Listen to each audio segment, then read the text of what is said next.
Hello everyone and welcome to my another blog. তো সেদিন ছিল 14 এপ্রিল 2025। তো আমরা চলে গেছিলাম সবাই মিলে রাত গাজন দেখতে। তোমাদের সাথে শেয়ার করেছি দিন গাজন আমাদের কেমন হয়, কি হয় না হয় সব কিছুই। তো চলো আজকে তোমাদের শেয়ার করবো রাত গাজন কেমন হয়। তো আমরা সবাই মিলে বেরিয়ে পড়েছি রাত গাজন দেখতে যাওয়ার জন্য। দেখো সবাই এখানে হাই করে দিচ্ছে। তো চলো যাই, সব কিছু দেখতে শেয়ার করবো। আমরা চলে এসেছি শিব মন্দিরের সামনে। তো এখন কতটা পরিমাণে ভিড় দেখো, এখন বাজে রাত 12টা। মেনলি গাজনটা আমাদের স্টার্ট হয় 12টা থেকে ভোর 4টে অবধি, মানে সারা রাত গাজন চলে।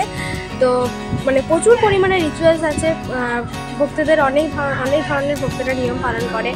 তো কি হয় না হয় তো সবাদের সাথে শেয়ার করবোই, তার জন্য ভিডিওটা দেখতে থাকো। আর কত পরিমাণে ভিড় হয়েছে তোমরা একবার দেখো, প্রায় লক্ষাধিক মানুষ আমাদের এই বর্জনা গাজনে আসে। দেখো এবার কত পরিমাণে ভিড় হয়েছে। এছাড়া আশেপাশে গ্রাম থেকেও আমাদের আসে গাজন দেখতে।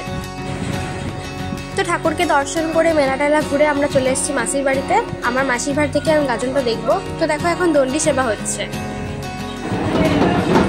আর দেখো তারপরে আসছে আমাদের বানফোড়া, পিঠে বানফুড়ে। তো কাদের কাছে এরকম বানফোড়ার নিয়মটা আছে একটু অবশ্যই কমেন্ট করে জানিও।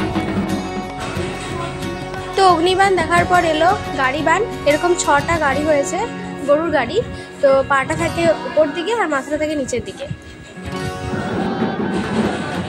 তো এরপরেই চলে এসছে ধামাত কন্যা, যেটা ছাড়া আমাদের গাজন প্রায় অসম্পূর্ণ। আর যেটা দেখার জন্য মানুষের এত ভিড়, তো আর যেটা দেখার জন্য আমরা 1 বছর ধরে ওয়েট করি, এই হচ্ছে ধামাত কন্যা, আমাদের গাজনের মূল আকর্ষণ।